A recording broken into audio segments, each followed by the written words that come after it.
തദ്ദേശഭരണ തെരഞ്ഞെടുപ്പ് 2025 ഭാഗമായി കാസർഗോഡ് ജില്ലയിലെ വോട്ടർമാർ ഡിസംബർ 11 വ്യാഴാഴ്ച പോളിംഗ് ബൂത്തുകളിലേക്ക്.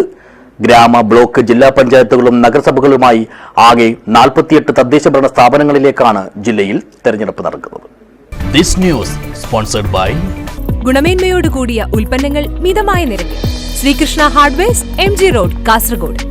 38 ഗ്രാമപഞ്ചായത്തുകളും 6 ബ്ലോക്ക് പഞ്ചായത്തുകളും 3 നഗരസഭകളും ഒരു ജില്ലാ പഞ്ചായത്തുമായി ആകെ 48 തദ്ദേശ സ്വയംഭരണ സ്ഥാപനങ്ങളിലേക്കാണ് ഡിസംബർ 11 വ്യാഴാഴ്ച കാസർഗോഡ് ജില്ലയിൽ തെരഞ്ഞെടുപ്പ് നടക്കുന്നത്. ത്രിതല പഞ്ചായത്തിലെ ഓരോ സമ്മതിദായകരും ഗ്രാമപഞ്ചായത്തിലേക്കും ബ്ലോക്ക് പഞ്ചായത്തിലേക്കും ജില്ലാ പഞ്ചായത്തിലേക്കുമായി ഓരോ വോട്ട് വീതം ആകെ 3 വോട്ടുകൾ രേഖപ്പെടുത്തണം. ബാലറ്റ് യൂണിറ്റുകൾ ഗ്രാമപഞ്ചായത്ത്, ബ്ലോക്ക് പഞ്ചായത്ത്, ജില്ലാ പഞ്ചായത്ത് എന്ന ക്രമത്തിൽ തന്നെയാണ് സജ്ജീകരിച്ചിരിക്കുന്നത്. ആദ്യത്തെ ബാലറ്റ് യൂണിറ്റിൽ ഗ്രാമപഞ്ചായത്ത് തലത്തിൽ മത്സരിക്കുന്ന സ്ഥാനാർത്ഥികളുടെ പേരും ചിഹ്നങ്ങളുമുള്ള വെള്ള നിറത്തിലുള്ള ബാലറ്റ് ലേബൽ ഉണ്ടാകും. ഇതിൽ വോട്ടർമാർ വോട്ട് ചെയ്യാൻ ആഗ്രഹിക്കുന്ന സ്ഥാനാർത്ഥിയുടെ പേരിന് നേരെയുള്ള ബട്ടണാണ് അമർത്തേണ്ടത്. ബട്ടൺ അമർത്തുമ്പോൾ ഒരു ബീപ് ശബ്ദം കേൾക്കുകയും സ്ഥാനാർത്ഥിയുടെ ബട്ടണ് നേരെയുള്ള ലൈറ്റ് തെളിയുകയും ചെയ്യും. ഇത് വോട്ട് ആ സ്ഥാനാർത്ഥിക്ക് തന്നെ രേഖപ്പെടുത്തിയെന്ന് ഉറപ്പാക്കുന്നു.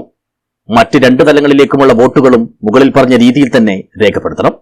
ബ്ലോക്ക് പഞ്ചായത്തിനുള്ള ബാലറ്റ് ലേബലുകൾ പിങ്ക് നിറത്തിലും ജില്ലാ പഞ്ചായത്തിനുള്ളത് നീല നിറത്തിലുമാണ്. 3 തലങ്ങളിലേക്കുമുള്ള വോട്ട് രേഖപ്പെടുത്തൽ ശരിയായ രീതിയിൽ പൂർത്തിയാക്കുമ്പോൾ ഒരു നീണ്ട ബീപ് ശബ്ദം കേൾക്കാം.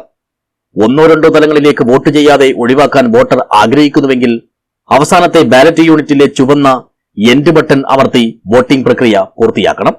എൻഡ് ബട്ടൺ അമർത്തുമ്പോൾ പ്രക്രിയ പൂർത്തിയായതായി സൂചിപ്പിച്ചുകൊണ്ട് ഒരു നീണ്ട ബീപ് ശബ്ദം ഉണ്ടാകും. 1-2 തലങ്ങളിലെ വോട്ട് ഒഴിവാക്കി വോട്ടിംഗ് പ്രക്രിയ പൂർത്തിയാക്കുമ്പോൾ മാത്രമേ എൻഡ് ബട്ടൺ ഉപയോഗിക്കാൻ പാടുള്ളൂ. 3 തട്ടുകളിലേക്കുമുള്ള വോട്ട് രേഖപ്പെടുത്തി കഴിഞ്ഞിട്ടുണ്ടെങ്കിൽ എൻഡ് ബട്ടൺ അമർത്തേണ്ടെന്ന് ആവശ്യമില്ല.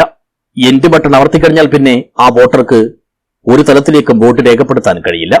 2 ബട്ടണുകൾ ഒരേ സമയം അമർത്തിയാൽ ഒരു വോട്ടേ രേഖപ്പെടുത്തുകയുള്ളൂ.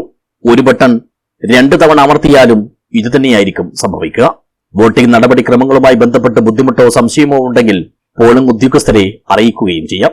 സ്വീകരണ വിതരണ കേന്ദ്രങ്ങളിൽ നിന്നും വോട്ടിംഗ് മെഷീനുകളും അനുബന്ധ സാമഗ്രികളും വിതരണം ചെയ്തു കഴിഞ്ഞു. പോളിംഗ് ഉദ്യോഗസ്ഥർ ഇവ ബൂത്തുകളിൽ സജ്ജീകരിക്കുകയും ചെയ്തു. ജില്ലയിലാകെ 6584 പോളിംഗ് ഉദ്യോഗസ്ഥരാണുള്ളത്. സ്ത്രീകൾ മാത്രം പോളിംഗ് ഉദ്യോഗസ്ഥരായുള്ള 179 ബൂത്തുകളും ജില്ലയിലുണ്ട്.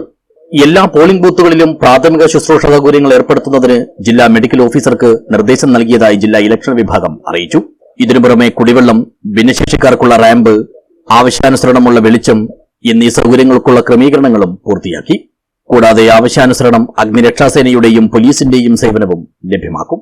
ഇതോടൊപ്പം തന്നെ പ്രശ്നബാധിത ബൂത്തുകളിൽ ജില്ലാ തെരഞ്ഞെടുപ്പ് ഉദ്യോഗസ്ഥൻ കൂടിയായ ജില്ലാ കളക്ടറുടെ അടക്കം പ്രത്യേക ശ്രദ്ധ എത്തിച്ചേരും വിധത്തിലുള്ള മോണിറ്ററിംഗ് സംവിധാനവും പ്രവർത്തിക്കും. News bureau, Kasaragod vision.